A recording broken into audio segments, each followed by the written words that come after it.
Okay, right. The remaining exercise part I will explain towards the end of the class. Okay, first let me take the important topic, and then right towards the end of the class I will explain remaining exercises. Right. If you guys are not doing this exercise, right, there is no point me spending time on this exercise explaining it. Okay, let me go to this Terraform state file. Okay, right. So right, as I said, right. So the moment you run this Terraform apply command, right, as a first time. Okay, let me take any one of the example here. So if you look at here, right, output is a folder. Okay, within this particular folder, I have a main.tf file. Okay, and this is the file. Okay, doesn't matter actually what code it contains and all. And as part of this Terraform lifecycle codes, okay, lifecycle, we run this Terraform init. That is the first command. With the help of that, we get this .terraform folder, and then we run this Terraform plan and then apply. So whenever you run this Terraform apply, the state file gets generated in the same location. Wherever your configuration files resides, in the same location, your Terraform state file, which is like terraform.tf state. Okay. Right, terraform.tf state file, which gets generated. Okay, I can also show it. Okay, let me take the terminal here. Okay, this we have seen earlier, but I just wanted to do it again so that you'll.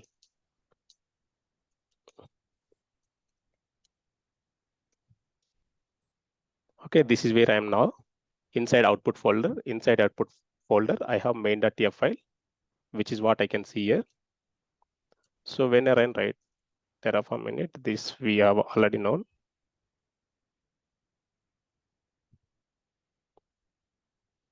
Okay, here I'm going to provision one is like in US East Wi-Fi region. Now let me directly apply. So if you look at here, right, as part of Terraform init, .terraform folder gets created. Let me apply Terraform apply if auto approve. So as part of this, like whatever resources we defined inside this main.tf file, all the resources will get provision. But in this case, I have right defined 3 EC2 instances to get provision based on this variable, okay, which we have discussed already.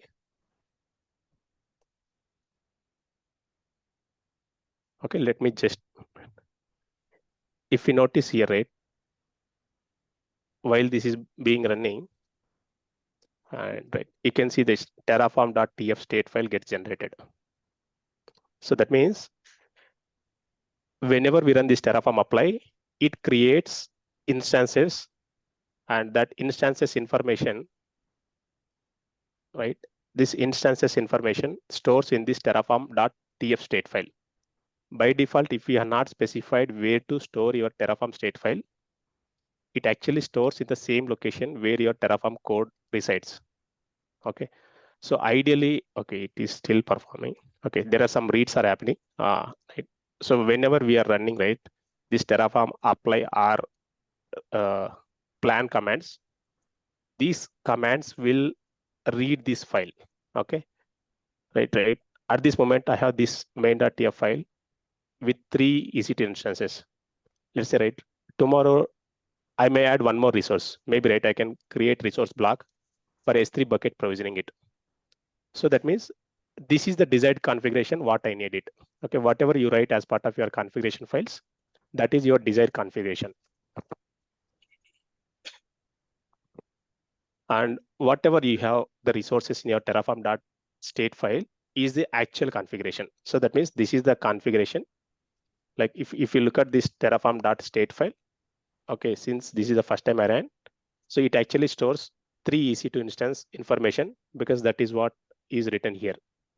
Tomorrow, if I add one more resource and where I can provision one more S3 bucket, and whenever I run this Terraform, like that is my desired configuration.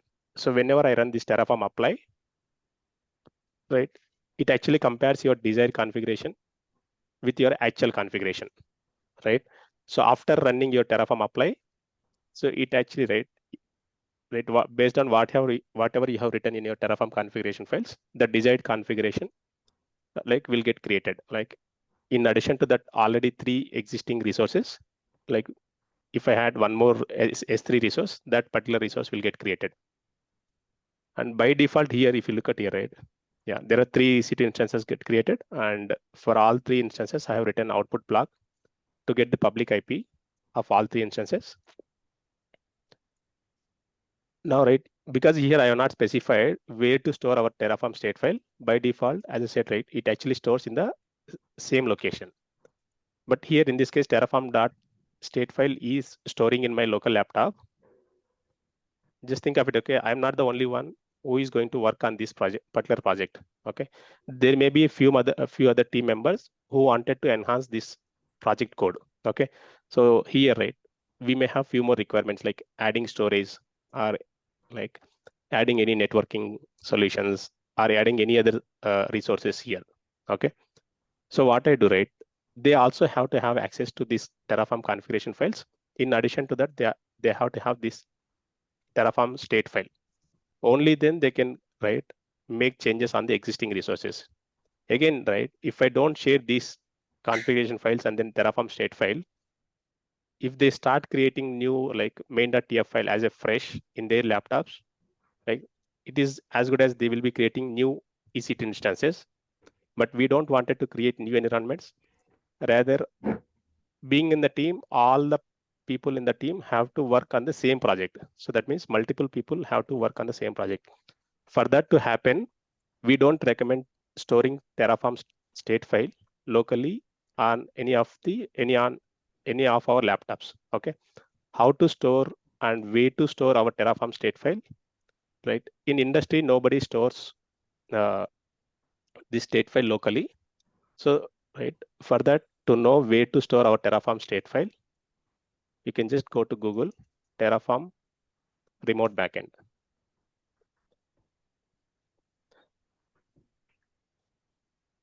So if you look at here, right, available backends, that means actually this Terraform state file gets stored in backend means it's not like, right, in our local. Like if you look at here, available backends, local is one of the backend type. So if you don't specify, I mean, by default, right, your Terraform state file gets stored onto the same location where your Terraform configuration files resides. And these are the available backend types. Okay, right from here, remote, Azure. That means you can also store your state file like in any HTTP URL, or you can also store your state file in Kubernetes or S3 bucket. Okay, majority of the companies, they prefer to store the state file in S3 bucket. There are few reasons for that. Okay, they could have done some kind of POCs or right comparisons between these things, but many of the companies prefer storing state file in S3 bucket. There are few reasons behind it. Okay, I will be talking about the reason being like many companies choosing S3 as the right state file storing location. Like in order to store state file remotely onto this S3 bucket, right? We have right like go to this particular web page, select this S3 as the remote backend.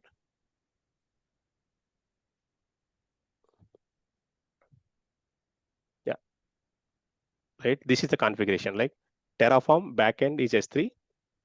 So that means we have to have one bucket created in our AWS account, and within this bucket, and right, key can be a kind of folder. Okay, normally this bucket stores a folder like any object related things, right? It can be a folder or it can be files. Okay, so here these are like kind of folder and then file, and then in which region this particular bucket is created. So that means for us to store our state file remotely onto S3, we have to have one bucket created, right? Bucket can be created with any name, and as long as it is unique, and right, we have to incorporate this code. Okay, like we have to copy this code, right?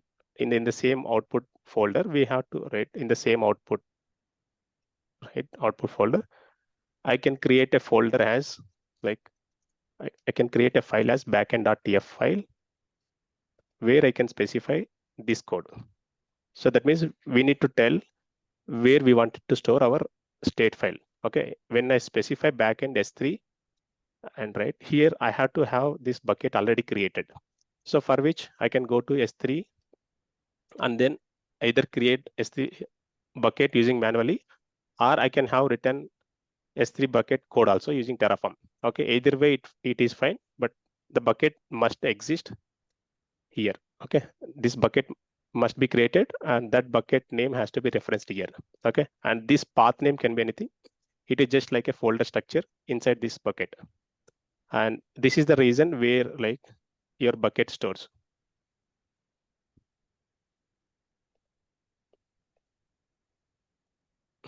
Let me give you one real-time challenges.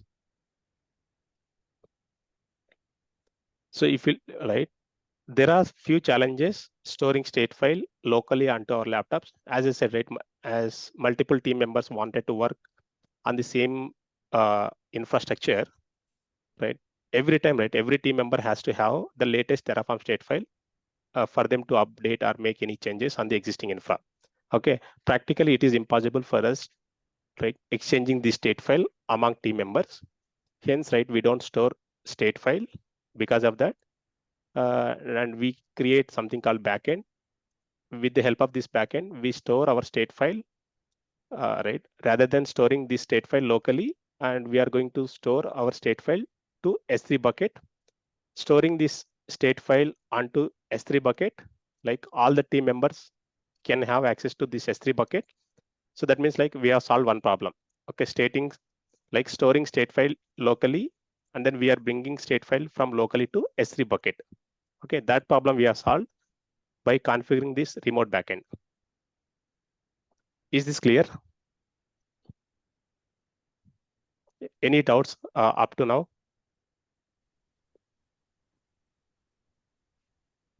No way, no good. No. Path is default one, sir. Key. Yeah, I mean, I'm going to change. Okay, this is just a standard code, which I just picked it from the Terraform documentation, but we can have this path or we can have any other path. It's up to us where we want. It is just like a folder structure within your bucket. That's all. Ashwini, clear? Yes. Okay. Now we have solved one problem, like storing state file to remotely onto S3 bucket. Now again, I see one more problem here. Okay, if I go back here, right, storing state file remotely, again, I see there are problems because as I said, right, whenever, right, in this case, right, let me talk about this particular example. Then we'll get to know what are the challenges, right, storing state file onto S3 bucket and what problems we get. So in this case, right, just think of it, okay, here we have a project team called project A, and this particular project team has received some kind of requirement, okay, some infrastructure build requirement, okay. So as part of this project requirement, so this particular project team has to build 10 EC2 servers and 5 RDS and then 5 S3 buckets. You just think of it, okay, this is the requirement and given to this particular project, okay, project A. And this project A will have few team members. And okay, I mean, I named it as there are 3 members who are working on this project. And these 3 team members are responsibilities to build infra, like whatever mentioned here, like 10 EC2, 5 RDS, 5 S3 buckets. Okay, and these 3 guys, Suresh, Naresh, Akash, these 3 guys had to build infrastructure using Terraform. And like, right, as a project manager of this particular project, so what he does, like he may create some Jira tickets and then assign individual Jira tickets to individual people. Okay, so he may assign a Jira ticket, right, to Suresh, where his responsibility is to build, like it's just about segregating the workload. So instead of building this whole requirement by one person, he will just distribute this work to multiple team members. So in this case, right, Suresh gets responsibility of building or writing Terraform code for 10 EC2 instances. So in this case, Naresh will get, right, I mean, his responsibility is to build 5 S3 buckets using Terraform. The same way, correct, he has to build like RDS instances, like 5 RDS instances. So the moment they get assigned to these Jira tickets, so what they do, they create a folder, and that's where they start writing this code. Okay, so if he's building EC2 resources, he may start creating like, okay, EC2.tf file, where he start defining this provider block, resources block, or variables block, or output block, like whatever blocks we have discussed so far. He may start writing all those things, and he can just do this Terraform init plan and all apply. Okay, but only after completion of all these requirements, project will be completed. Okay, if any one of the person is not completed these particular resources, the project will be incomplete state. Okay, so in this case, he may work on few requirements and he can also jump onto his requirement. Okay, so these three persons cannot store state file locally onto their laptops. So what they will do, they will configure backend.tf file. Okay, again, the file names can be anything. The important thing is like what code contains in this file is the matter. Okay, you can have remote underscore backend.tf file or backend.tf file or any file. Okay, so based on what content it matters, so this is where we are referring like where to store our state file. So in this case, all three will have same backend.tf file, because this is like completely one project requirement. Okay, they cannot split it to multiple state files and all. They will be deciding where to store our state file, and all three people will have the same state file, and they start applying this they start writing code, and then they usually whatever code they have written here, they will be storing in this case it is pointing to GitHub. So that means they cannot store this particular code whatever they have written onto their local laptops. Rather once they are done with the development, they have to push this particular code onto GitHub feature branch.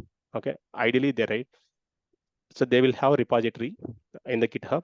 Inside this repository, so they will have multiple branches.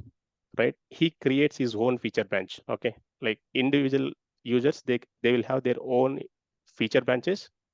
Like he will be working on his feature branch where he start writing this code for this EC2 servers, and he push this code to this feature branch.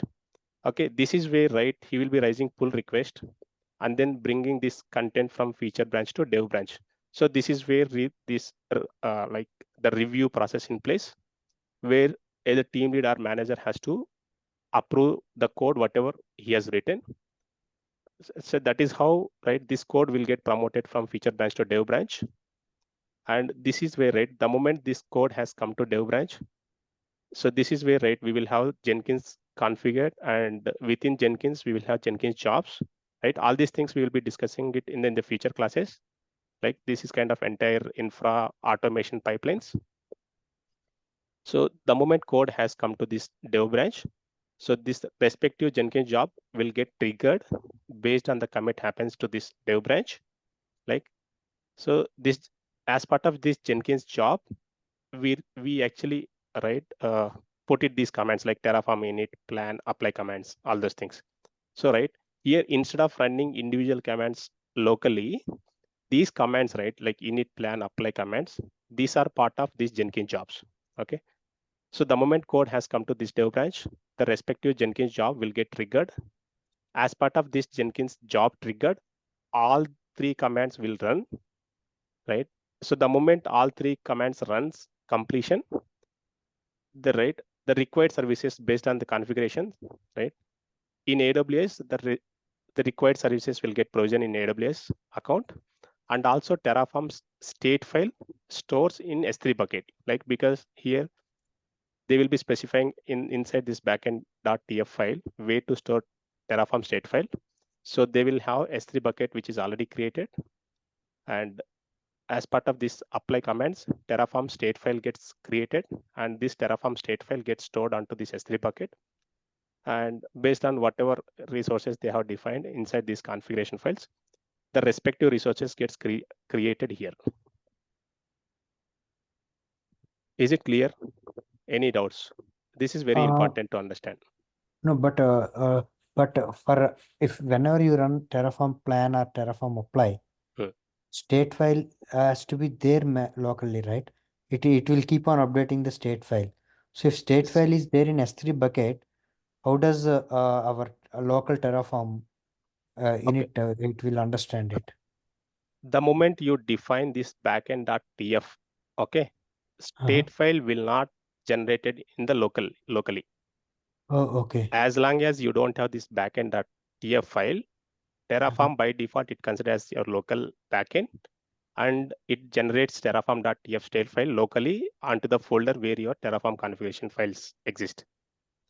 The moment you define a file with backend.tf file with where you have specified remote backend, okay, your state file will not generate locally, and state file will create into the test3 bucket, and whichever path, whichever You mentioned, whichever path you specified here.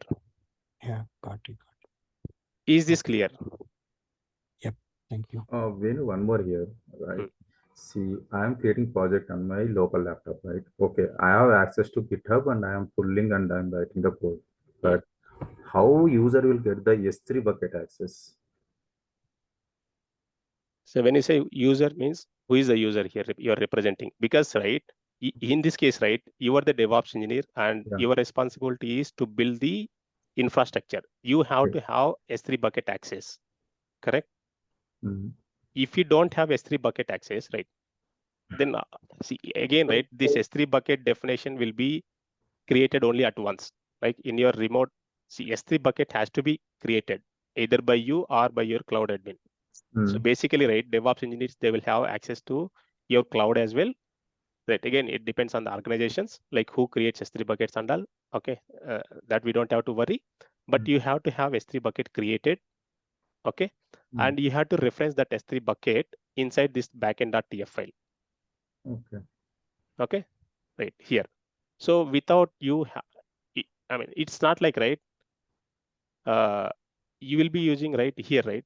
I understood what is your question, because it is because here in this case you may be using your local access keys which might not have access to this particular bucket. Okay, so we can have some kind of generic accounts like service based accounts which will have access to this particular bucket, because every time you apply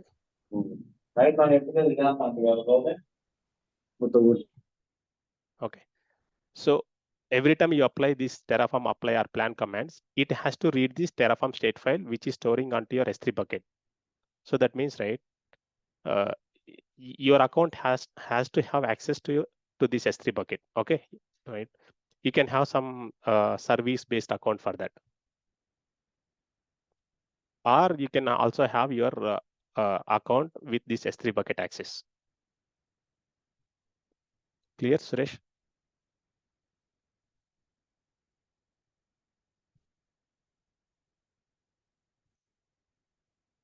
Suresh, is it clear? Sorry, I am on mute. Okay, is it clear? Yes, but S3 bucket have access for the only the users on that account, right? IAMS account. Okay. That IAM account we are using to configure, right? So as part of this IAM account, we create this access key and then secret key. With the help of this access key and then secret key only, we are pushing, we are creating it. Okay. That means if your access key and secret key is having access to your S3 bucket, so that means the respective IAM is also having access to that S3 bucket, right? Okay. You're clear right now? Yes. Okay. Okay, 1 second. Okay. Right, if everybody is clear, right? As I said, okay, in industry, we don't store Terraform state file locally, and we always have to have this kind of, okay. So what other challenging, what I see, yeah, we have solved one problem, storing state file from locally to S3 bucket. And I see one more problem here is that, okay, here, in this particular case, okay, I'm fine with all 3 individual team members are working on this particular project, and Terraform state file is storing on this S3 bucket. Okay, and we cannot restrict that. Okay, right? So whenever this particular person runs this Terraform apply or plan command, this will read this file. Okay, and if he does some changes as part of this Terraform apply, so that means it actually makes some changes onto this file. At the same time, if this particular person also makes some changes and he also makes some changes, it is like the same file will be read by multiple team members. Okay, so ideally, it is not a good practice, reading the same file and making changes to the same file by multiple persons. It can go this particular file corrupt. Okay, if this state file is corrupt for whatever reasons, again, right, as I said, Terraform state file is so critical. It actually maintains your information about your complete infrastructure. If this state file gets corrupted, again, you cannot track the infrastructure what is created using Terraform. So, right, we have to have some kind of mechanism that, right, at any given point of time, only one particular person does this read or write operations on this S3 bucket. Read or write operations means only plan or apply commands. I mean, these are the typical commands because we don't entertain any users to make any manual changes by just on this file. Rather, every user has to go through this configuration changes and then run this Terraform plan or apply commands, which eventually does read or write operations happens onto this S3 bucket. But if multiple persons or multiple team members, if they also does the same time, it will go for corrupt. So we have to have some kind of locking mechanism, like we have to have some kind of mechanism implemented so that at any given point of time, only one particular person has to make any changes. The moment his changes are completed, so that is where the other person can make the changes onto this bucket.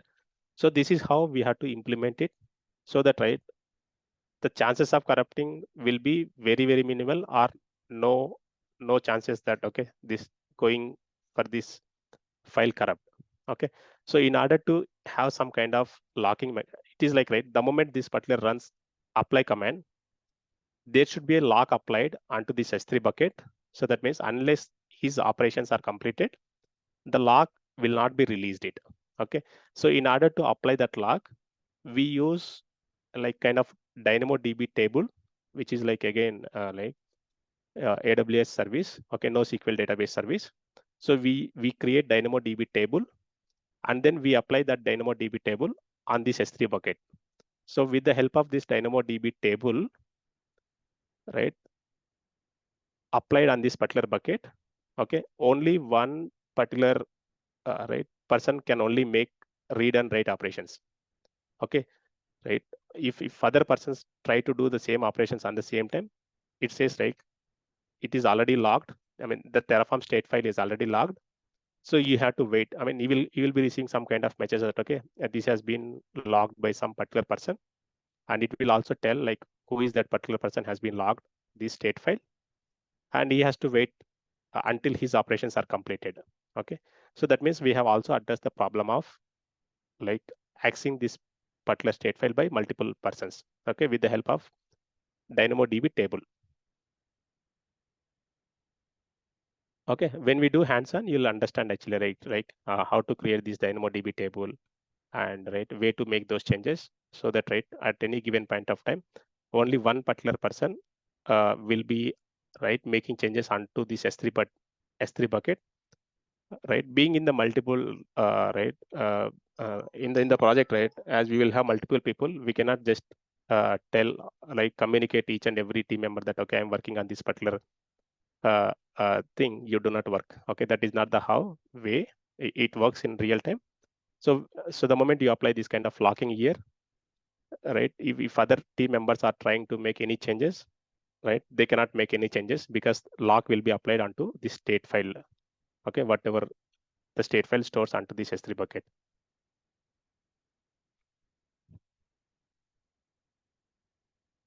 One second. Okay.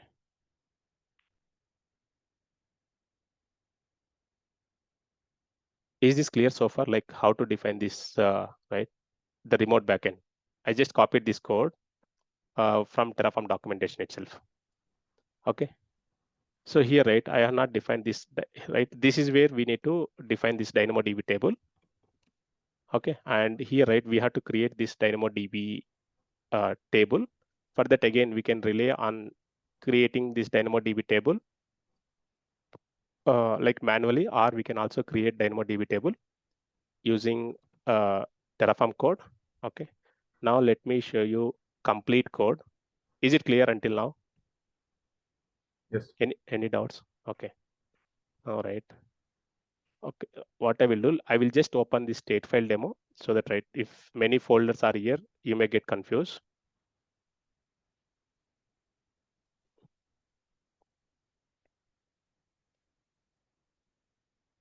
State file demo.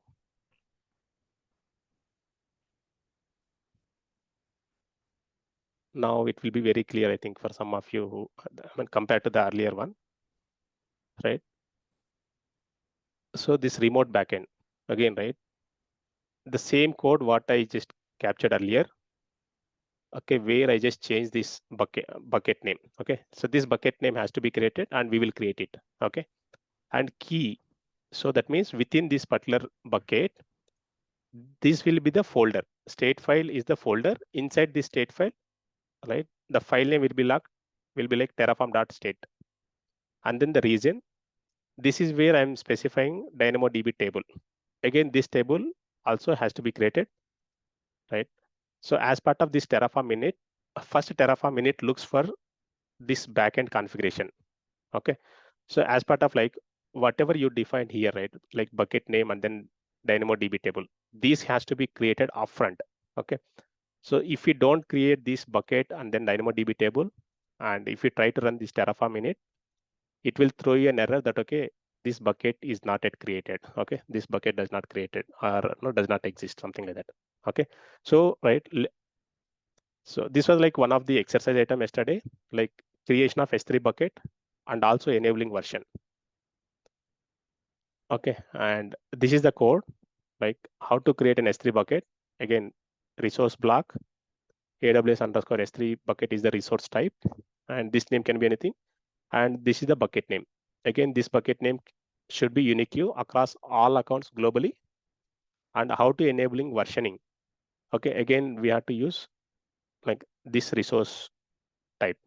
Again, if you wanted to check how to all these things, you can just simply go to Terraform documentation, Terraform resource, just search with S3. So it will take you. Okay.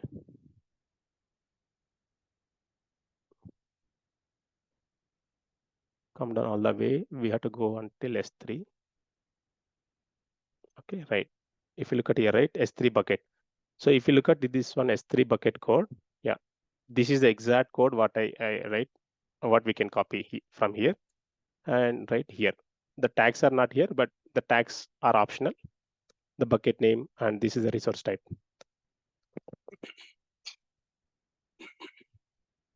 And how to enable versioning.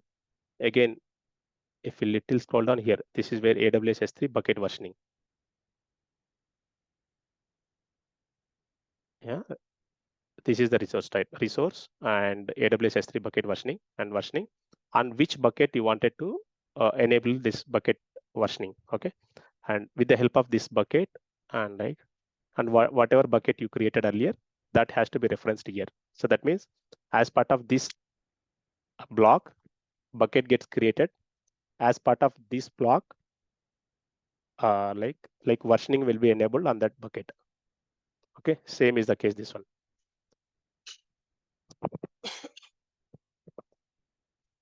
Now what I will do, let me also walk you through all the files. Like 1 minute, guys.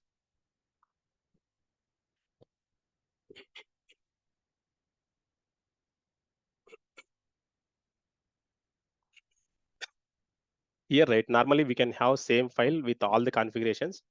No, normally, right, we can have this provider section in a separate file and all the resources sections in a separate file, something like that. So either I just created a provider.tf file where I just included only provider block. And this is the code for creation of DynamoDB table. You can, again, right, to get this code, again, you can go to Google and then you can look for this Terraform DynamoDB table. It will give us like this, okay? So, right, with the help of this one, state, like DynamoDB table gets created. And with the help of this S3, right, S3 bucket will get created and then versioning will be enabled on this S3 bucket. And then provider is clear and remote backend is also clear. Okay, and state file demo here, right? This is nothing actually. I just created a resource like I'm just provisioning an EC2 instance where I have declared two variables, var.ami and var.instance type, for which the respective variable blocks has to be created here, variable and then AMI, and what is that AMI? Okay. So since here I'm specifying this on inside this provider US-east1, so this AMI has to be within your US-east1 account. Okay. And then instance type. Is all the files clear or any doubts? Any doubts on any of these files? Right. So far, I mean, this has been seen earlier in the previous classes. This is just simple code for S3 bucket provisioning and enabling bucket versioning. And this also we saw in the previous classes, just EC2 instance provisioning with two variables and the variables declaration using this variable block. And remote backend, I just explained, this code has taken again from Terraform documentation, which will tell where to store our state file. Okay. Now with this Terraform state file is going to store on this S3 bucket, and right, the lock will be applied using this DynamoDB table. Is it clear, all these configuration files? Yeah. Okay. Yeah. Okay, now let me write. Actually, right, Terraform does not recognize any other files apart from this TF state file, .tf. It only recognizes files with .tf or .tf vars, or like, right, the one which we saw so far. Like, right, if at all I wanted to ignore any of these files, I can simply, right, see now, right, as part of this remote backend, the first step is like I have to have this bucket created. Okay, so without bucket creation, if you run this Terraform init here, it will throw an error for which I wanted to create S3 bucket first. Okay, now I have this S3 bucket, but if I run this Terraform apply here or Terraform init, it actually takes all the files from here. But I wanted to ignore few files, especially remote backend. I don't want, because it will throw us some error if it picks this file, right? If I rename this file with like this, right, Terraform underscore backend dot tf world.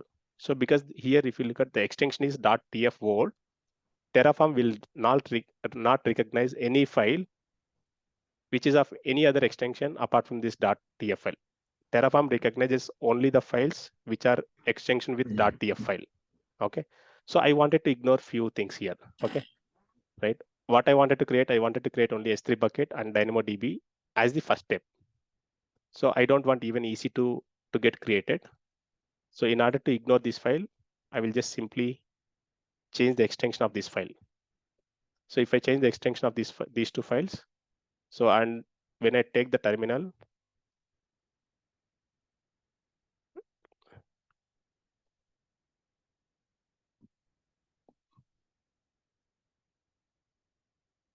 okay, if you look at here, right, ls, like remote backend, I have changed the extension here, and also state file demo, like where I have provisioned EC2. So I wanted to create S3 bucket, and I also wanted to create DynamoDB table.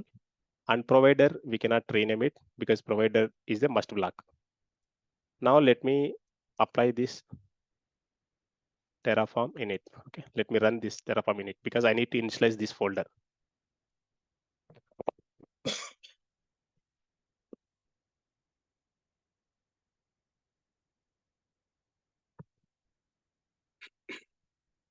Today's class, right, we don't learn much code. Okay, all the code we already know, except like very few lines of code we are learning today. But the concept is so powerful today. Okay, now I run this Terraform init. As part of this, .terraform got created. Now, in order to create this S3 bucket and then DynamoDB table, so let me run Terraform apply -auto approve. Okay, since I have renamed this remote underscore backend.tf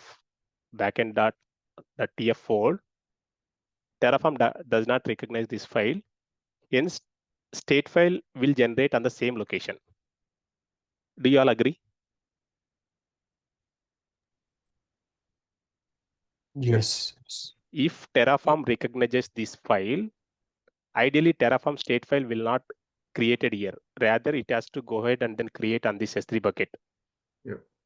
Okay, now if I apply this one, Terraform will not recognize this file, and it treats that, okay, since we have not defined where to store our Terraform state file, it has to be created here itself. Now let us apply. See, Terraform state file is getting generated on the same location. And as part of this, you can look at it here, like 3 resources are getting added. Okay, what are those 3 resources?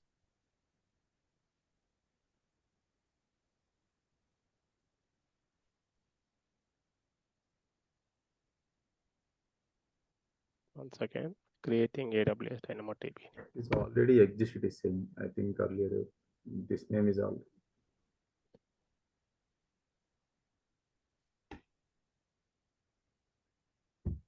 Let me check. AWS S3 and go to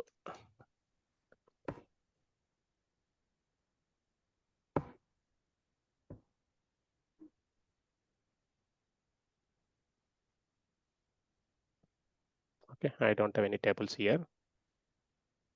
Creating AWS DynamoDB table, operation, log, create HTTP, resource except table already exists.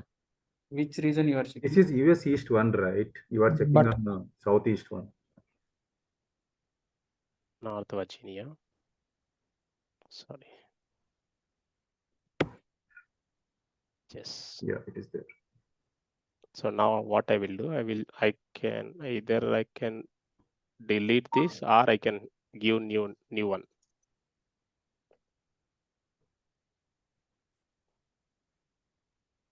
Okay, so it's okay. What I will do, I will just put it as 4th of July. So that means Yeah. I need, okay, not here. Okay, but anyway, eventually this has to be updated here. So if I go to this DynamoDB table, the table name I will be mentioning as 4th of July. And okay, and S3 bucket would have created already. Let me go and verify.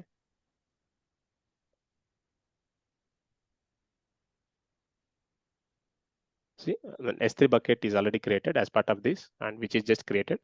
It was only problem with that DynamoDB table since it is already present. Hence, it throws us the like kind of error message. Now I have updated this DynamoDB table with new name. Now let me again run.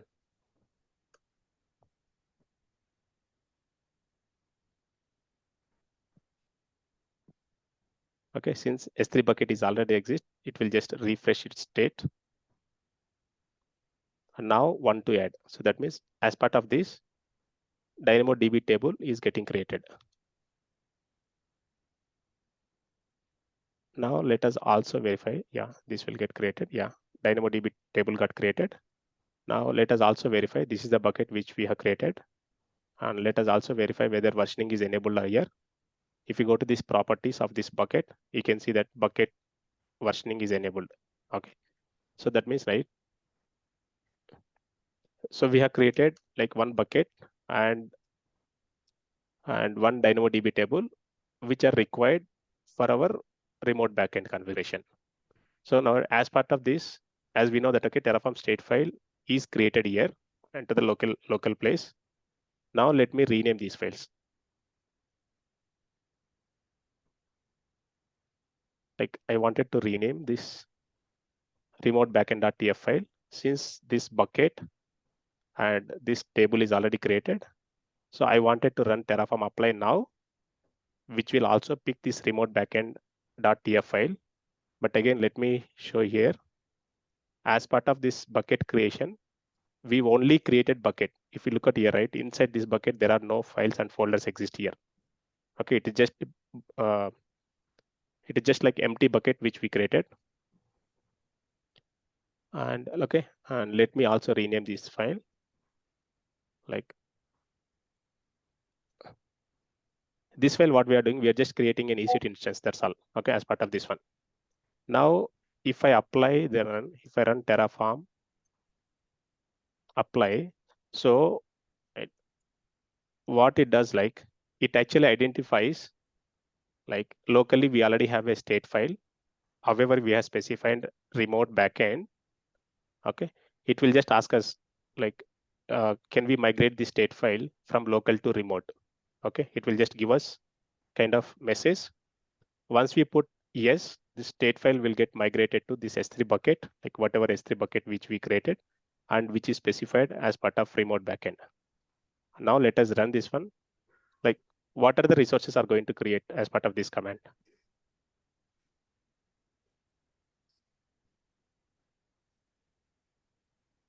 Backend remote file it will create, and it will create instance which is specified this file, because all other files are already applied. Okay. This S3 is already applied, and this DynamoDB table also applied. And this is the file which we just renamed. And as part of this file, only resource EC2 is exist and which has to be created, and this remote backend. Okay. Now let me run this Terraform apply. Okay. So right here, it throws an error because whenever we change this backend's configurations, okay, again, we need to run this Terraform init. Okay, this is a mandatory.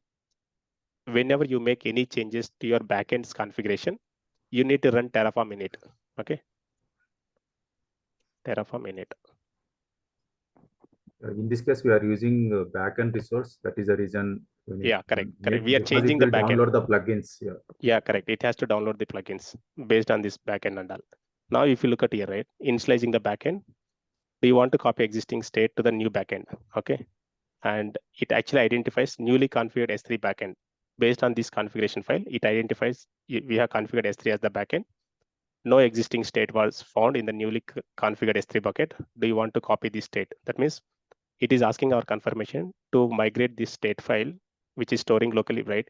Eventually, right, if we store Terraform state file, this Terraform state file is storing just S3 and then this DynamoDB table information.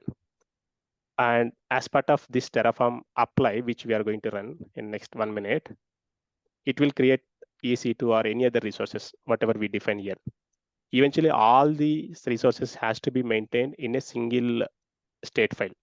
Hence, we wanted to migrate the state file, and whatever resources we are going to create going forward, everything has to be maintained by single Terraform state file, because all these, considering all these are from the same project. Okay. Now let me put it as, see, successfully configured the backend S3. All right. Now Terraform init is done. Now Terraform apply -auto -approve.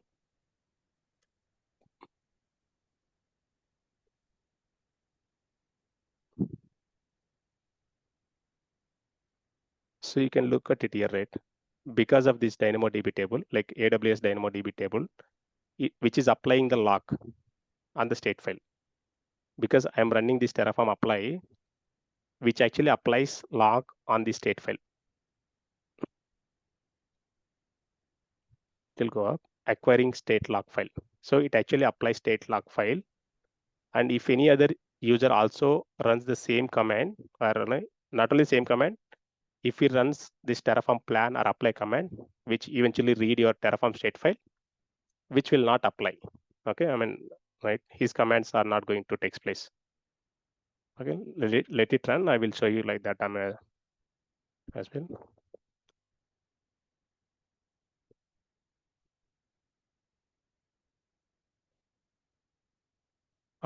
Any doubts while this is going? Is it clear for everyone? This is like must learn topic. This lock should be only on DynamoDB or any database we can use. Normally in AWS, right? NoSQL, right? NoSQL DB is the one which we can use. But as far as I know, we only use DynamoDB table, but I have not explored any other. Ideally, right? This DynamoDB table is NoSQL database families. Okay. Probably, right? If there are any other, like MongoDB is another. I believe MongoDB is another NoSQL database. I believe. But I mean, I never used it, but I'm not right. If at all you wanted to check any other right databases can support locking facility, right? Probably you can just search it in the Google, and right, I can also check it out. That's okay. That's okay. We can But wait. predominantly, right, every company, right, whoever uses this S3 as the state file location, they always go with the DynamoDB, right? Okay, yeah, it's lightweight probably. Yeah. And now, right, as part of this, like one resource has been created, and this is the one which we specified here, like EC2 instance got created. Okay. Now, if I go to S3 bucket and then refresh, see, like within this bucket, state file, right? This is the folder. As I said, like this is the folder. With the help of this folder, like a folder gets created with this name, state file, and within this state file, like this is our Terraform state file. Terraform.state is the Terraform state file, and you can also check here. Type of file is state file. And since we enabled version on this bucket, even if for some reason, if this particular version like of this file gets corrupted, we can always retrieve the previous versions of like state file. Okay, that is main important, right? Because S3 supports versioning, and as part of best practices, since we are enabling versioning on this bucket, which will be used to store state file, right? For any reasons, if this latest state file gets corrupted, we can always retrieve that previous version of state file. Okay. Now I can also go and verify this DynamoDB table. Okay, and right, you can check DynamoDB, and you can go to these tables. Right, this is the table which got created, and right, with the help of this lock ID as the partition key, the lock will be applied onto that state file which is created. Okay, now we are done this part. Now let me show you, right? I will take one more terminal here. Okay, this is one terminal. Okay, let me take one more terminal by just clicking here. So that means here, right, I cannot simulate with two different users. Rather, what I do, I will take two terminals. One terminal is bash, the other terminal is PowerShell. Okay, right. So here, right, I'm just simulating as if I'm running with two different users. I will run this Terraform apply -auto approve command. Again, I'm in the same folder here.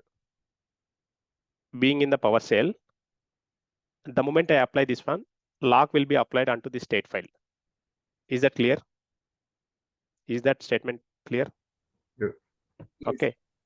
But Immediately, still we have terraform.tf state file over there here, right? Locally. You're on same folder. I thought that will be moving to DynamoDB. I mean, S3 bucket. this is nothing. Oh, empty it is. Okay. This backup is there, but if Yeah, you look at but here, main file data main is file moved. data is Got moved. it. Got it. Okay. Yeah. Now, the moment I apply this Terraform apply, this applies a lock onto that state file. Okay. And this is clear. This we have seen earlier as well. And what I will do, while this lock applied onto this state file, immediately I will go to this, take one more, like I will go to this one more command prompt and one more terminal where I will run again, sorry, something. Okay, so right, let me run this command. It applies log. Okay, it is applying log. Let me go to this bash terraform apply -auto -approve. Okay, while it is running,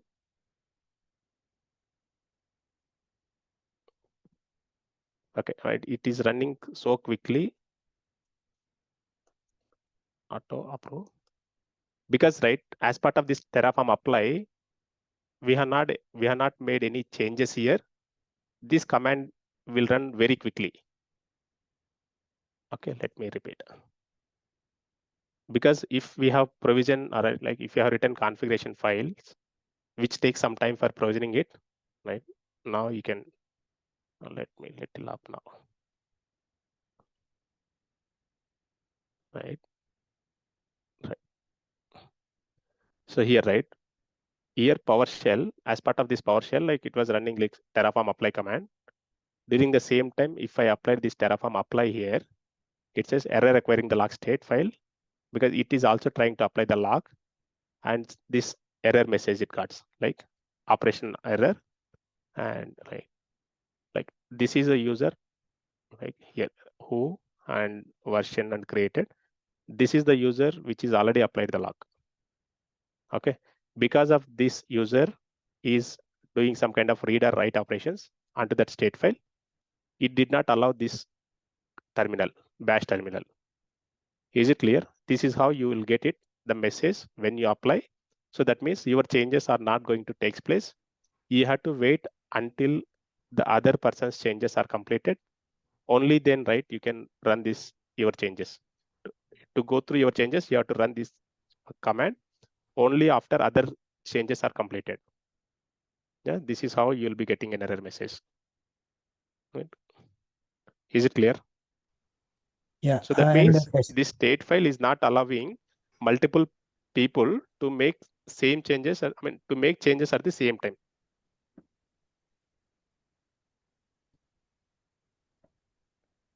Ravi, you're talking something? Yeah.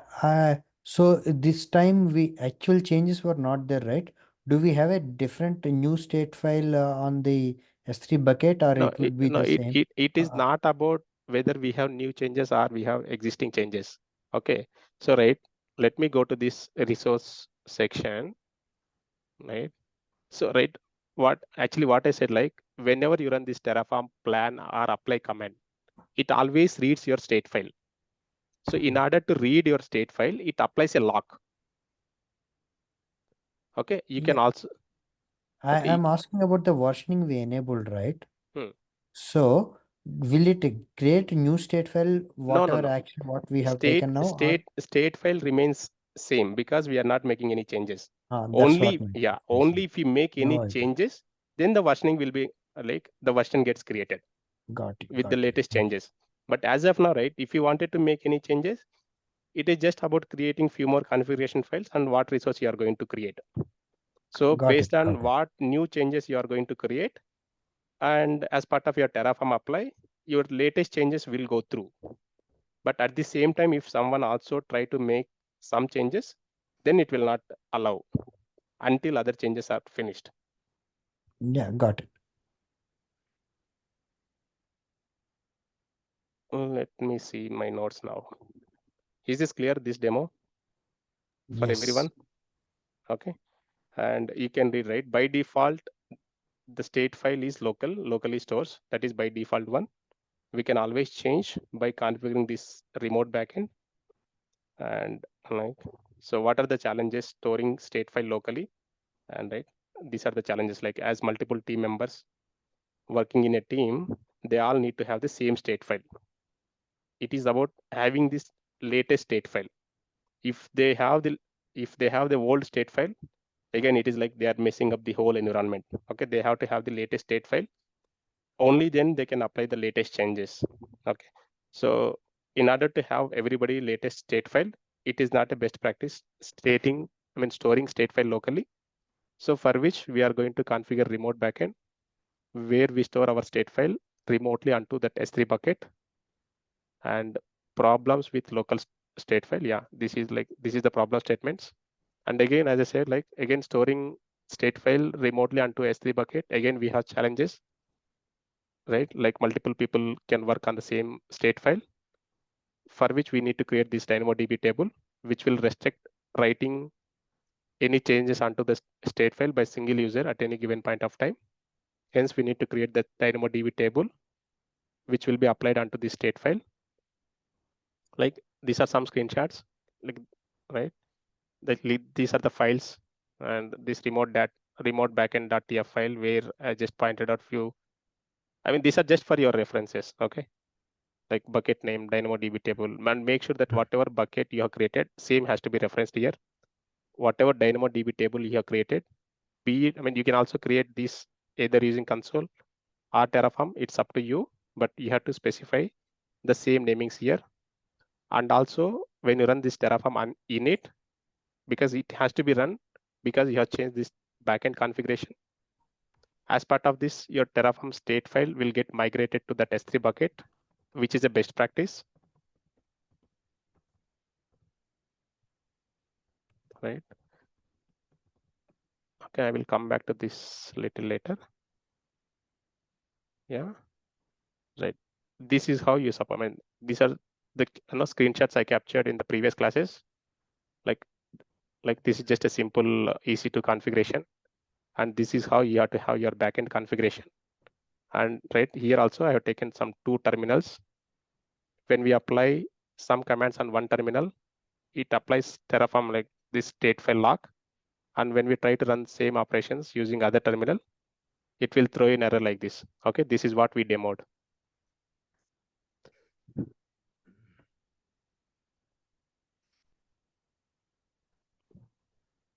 Now let me see what else is here. Okay, and this is like DynamoDB table, which we have to create and then applied. Okay, these are just configurations, right? So whenever you run this Terraform apply, right, eventually all the configuration files, okay, whatever configurations files you have, especially this .tf files, be it your variables.tf file or output.tf file or your ec2.tf or s3.tf, or it could be a main.tf file. All the tf files eventually we'll be storing in our GitHub repository, whereas your Terraform state file will be storing onto the S3 bucket. Okay. Okay, and the benefits of storing state file onto S3 bucket, it is like safer storage, and like again we can say all the benefits of what S3 brings us, like durability, high availability, all those things. We can talk about again versioning and auditing also. If somebody making any changes, like we can also track like changes, what changes, all those things, and locking also with the help of this DynamoDB table. Okay, so in the bigger picture, in the organizations, as you said, right, the developers, it can be multiple developers, so they all will be working on a common project, right? Individual developers will be working on individual elements or individual components. Once they are done with the components, like writing this Terraform code, so they will be pushing this code into their GitHub, eventually the feature branches, and then with the help of this pull request, they will be merging onto, right, onto your dev branch or UAT branch, or you can even go to main branch. And in the Jenkins, right, we usually create Jenkins jobs, be it your dev jobs or UAT jobs or production jobs. Usually these dev jobs are auto triggered. So that means whenever there is a commit onto your GitHub dev branch, the respective dev Jenkins job gets triggered, and eventually it will pick up all the configuration files, whatever like these developers have written. It actually picks up all the configuration files, and based on what instructions you have put as part of your Jenkins file, again, all these things I have not discussed yet. Eventually we will be doing this as the project, and as part of these projects, we will write S3 code, and we can also write any other code here, and this code can be pushed onto your GitHub repository, which will be picked up by your Jenkins. And that means we create a Jenkins pipeline where we run this Terraform init, right? We don't run, we incorporate all those commands as part of your Jenkins pipelines, which will run based on your configuration files. The respective resources gets provisioned into our AWS account, and also state file gets stored onto your S3 bucket. Okay, this is how it works in real time. Okay, is it clear, this state file concept? Yeah, this we will be doing it maybe towards the end in one class. Is it clear, everybody? This one? Yeah. If this is Yes. clear, I will just explain these exercises. Okay, this is very important. Make sure, right, everybody do practice the state file. If we are going for in interviews, especially if they are looking for Terraform, state file and then modules, you can expect at least one question from these two, or you can expect both the questions. They can also test your knowledge on state file, or they can also test your knowledge on modules. These two are like kind of very big pillars in Terraform. Okay, you have to have very clear understanding on state file and also have the modules, okay, which I will be discussing probably tomorrow. These two are must learn topics in Terraform, and whichever interview you go, definitely you'll be asked at least one question out of these two topics. Okay, now let me go here. Provision multiple EC2 instances. This is done. Prepare done. Security group. This is also done. EBS volumes done. User data also done. To provision instances based on their region and pick respective AMIs. Okay, what it means, like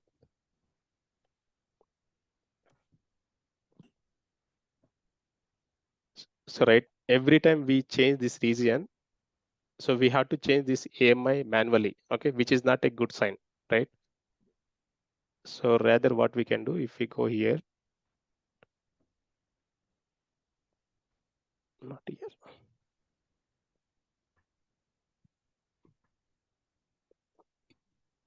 So map variable, okay. So here what I'm doing I am just variabilizing this region as well, okay.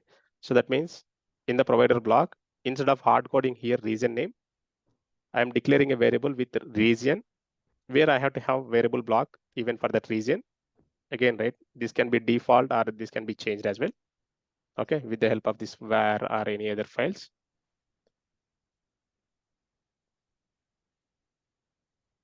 And here, AMI. So as I said, the variables are of multiple types.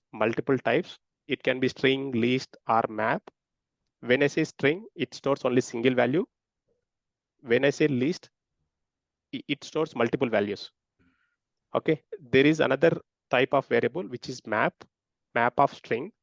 So that means it actually stores some key value pairs.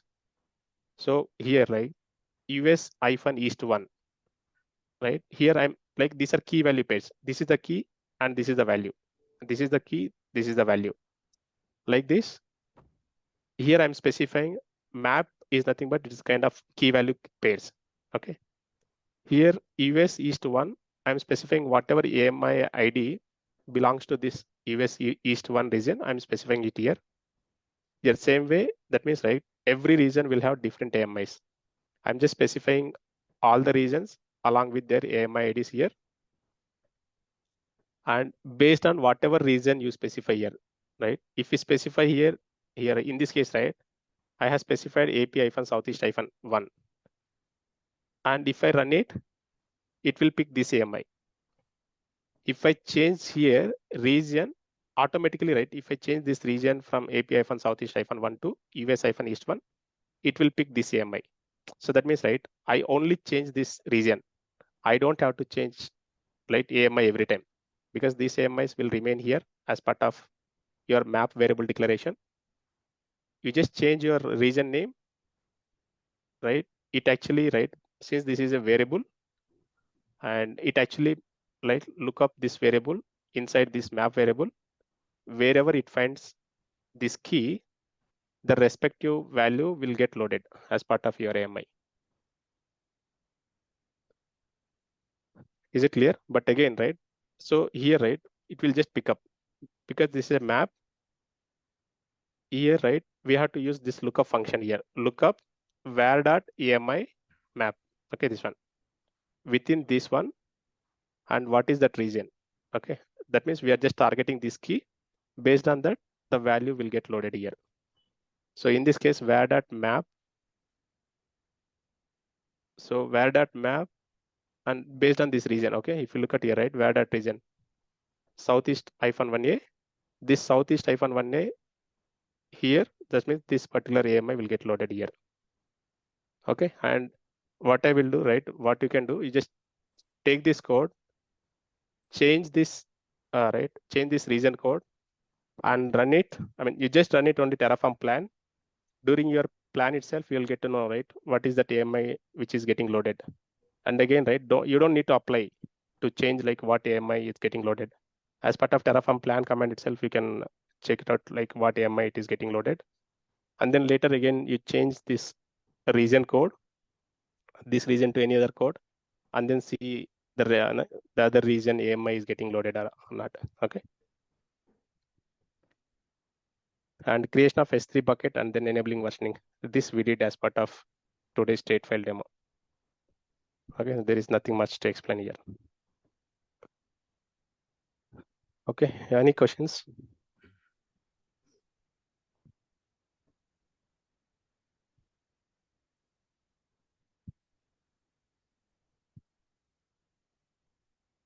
Okay, Venu, one more here. Okay. When we are running like security group and instance everything, right? If for suppose it created S3 group and it failed at the instance, right? At that time, Terraform state will not record the status, right? Desired No, state. no, it won't. It won't. It won't record. It So won't. whatever we create. No. Sorry. So what it does, like whatever it created, it will record. Okay. Whatever it, because right, even if you look at today's demo, we failed at this DynamoDB table place, right? Because the table is already exists, hence it did not create and failed. But whereas this S3 bucket, it created, it did not revert the whole thing. Okay. So because S3 bucket is created, and this S3 bucket information has to be stored in our state file. Okay. Okay, it won't record. It's not like something, right? If it gets failed at some place, it will not revert all your success changes also. It will not revert, yeah. But it will not record in the state file, right? Again, it will next time if you run, it will try to create it, right? Which one it will try to create? It will only try to create the failed ones. It will not again try to create the success ones, because right, when I run this Terraform apply here, right, earlier, since S3 bucket is already created, it was just refreshing its state. That's all. Okay. It didn't create again S3 bucket. Okay. Though, because right, even now, right, we make a number of changes here. Every time, right, existing resources will get refreshed. Yeah. But only the newly created instance will get created, applied, and then your state file will get updated with the new changes. Okay, if no questions, I'm done.